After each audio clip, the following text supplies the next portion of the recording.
ఇంట్లో కూర్చోకుండా మళ్ళా సిగ్గు లేకుండా తగుదునమ్మా అని బయలుదేరిండు. అల్లుడేమో నల్గొండ నుంచి, కొడుకేమో మహబూబ్ నగర్ నుంచి పాదయాత్రలు చేపడతారంట. చీకొట్టినా సిగ్గు రాలే మీకు. మిత్రులారా, ఇవాళ ఆలోచన చేయండి. ఆనాడు తెలంగాణ ఉద్యమంలో కరీంనగర్ పార్లమెంట్లో నిలబడితే ఓడిపోతానన్న భయంతో కల్వకుంట్ల చంద్రశేఖరరావు గారు కరీంనగర్ నుంచి పాలమూరు జిల్లాకు వలస వస్తే మహబూబ్ నగర్ పార్లమెంటు నియోజకవర్గంలో మనము గెలిపించి ఆశీర్వదించి పార్లమెంటులో నోరు లేకపోయినా పార్లమూరులో ఊరు లేకపోయినా చంద్రశేఖరరావు గారిని మనం ఎంపీగా గెలిపిస్తే ఆనాడు ఎంపీగా గెలిచి తెలంగాణ రాష్ట్రాన్ని తెచ్చినా అని చెప్పిండు.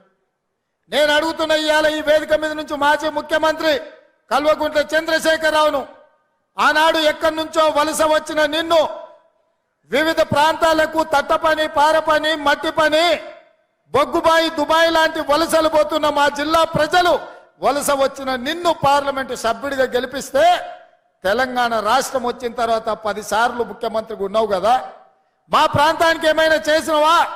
పాలమూరు రంగారెడ్డి ఎత్తిపోతల పథకాన్ని ప్రారంభించి కాంట్రాక్టర్లు కట్టబెట్టి 27,000 కోట్ల రూపాయల ఖర్చు పెట్టి 1 ఎకరాకు కూడా నీళ్లు ఇవ్వలేకపోయినావు. ఈ రోజు ఈ గడ్డ మీద ఈ ప్రజలకు నువ్వు క్షమాపణ చెప్పిన తర్వాతనే మళ్ళా ఈ జిల్లాలో నువ్వు ఓటు అడగాలి అని చెప్పి చంద్రశేఖరరావు గారిని గట్టిగా డిమాండ్ చేస్తున్నా.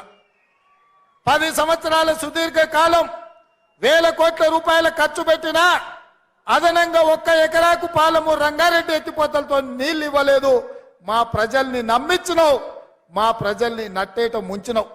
ఆనాడు పెద్దలు చిన్నారెడ్డి గారు ప్రారంభించిన తెలంగాణ ఉద్యమం చీమలు పెట్టిన పుట్టలో పాములు దూరినట్టు ఆ ఉద్యమంలో నువ్వు దూరి ఇవాళ తెలంగాణ రాష్ట్రాన్ని పట్టి పీడించినావు. అయినా ఈరోజు ప్రజలు చీదరించి ఓడగొట్టి ఇంట్లో కూర్చోబెడితే ఇంట్లో కూర్చోకుండా మళ్ళా సిగ్గు లేకుండా తగుదునమ్మా అని బయలుదేరిండు. అల్లుడేమో నల్గొండ నుంచి, కొడుకేమో మహబూబ్ నగర్ నుంచి పాదయాత్రలు చేపడతారంట. చీకొట్టినా సిగ్గు రాలే మీకు.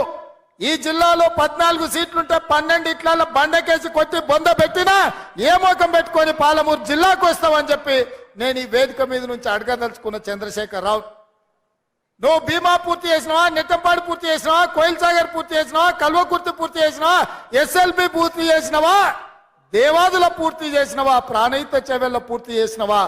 ఈ రోజు 10 ఏళ్లలో 2 లక్షల కోట్ల రూపాయలు ఖర్చు పెట్టి ఈ రోజు ఏ ప్రాజెక్టులు పూర్తి చేయలే.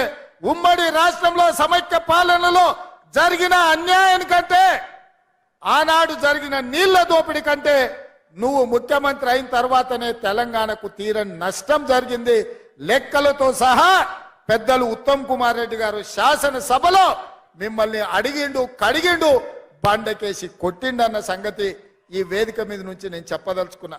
ఇప్పుడు ఆపరేషన్ లేకుండానే మోకాళ్లకు ప్లాస్మా ట్రీట్మెంట్. మీ ఆర్థోపెడిక్ సమస్యలన్నిటికీ రోబోటిక్ టెక్నాలజీ ద్వారా తక్కువ ఖర్చుతో శాశ్వత పరిష్కారం. Free consultation. ప్రతి ట్రీట్మెంట్ పై 20% డిస్కౌంట్. ఈ ఆఫర్ కొద్ది రోజులు మాత్రమే. త్వరపడండి. V9 hospitals 9281465842.